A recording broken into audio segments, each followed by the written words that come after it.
Hi, in this video we'll review properties of logs, and then we'll do a couple of examples where we expand logarithms using those properties. Now, logarithms are related to exponents, and therefore we can take some of the rules of exponents and relate them back to logs and do some unique things.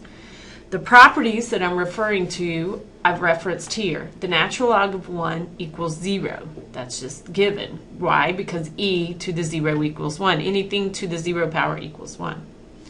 Similarly, just when you multiply exponents with like bases, we add the exponents. That's the reason why we can take the natural log of a times b and break it into natural log of a plus b. Remember, multiplication, in other words, I'm multiplying a and b here, goes hand in hand with addition.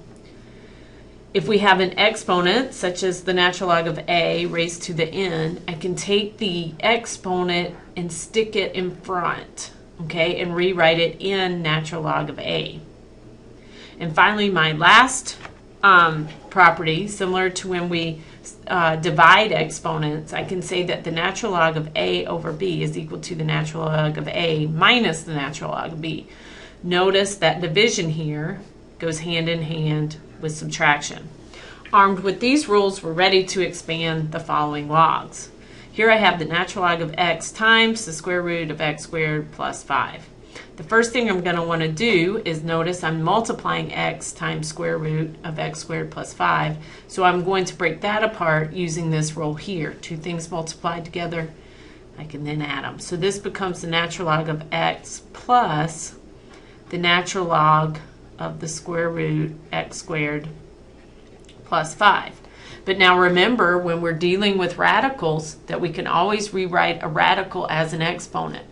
So instead, I have the natural log of x plus the natural log of x squared plus 5. And now when I'm taking a square root, that means I'm raising that to the 1/2 power. Just like we discussed before, I can rewrite this part by taking my exponent and sticking it out front.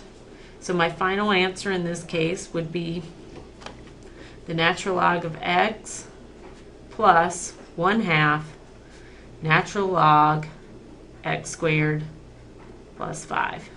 And that's your final answer. Why don't we split this up forward? Well, further, we'll notice in order to go backwards or whatever, I'd have to have the natural log of x squared plus the natural log of 5 or something similar. So this is as simple as we can make this one. Let's move on to our second example. Again, I'm multiplying z times z minus 1 squared. So the first thing I'm going to do here is break that apart using my multiplication addition rule. So it becomes natural log of z plus the natural log of z minus 1 squared. And again, very similar to the problem we just did, I can rewrite this exponent by sticking the 2 in front. And my final answer would be natural log z plus 2 natural log z minus 1.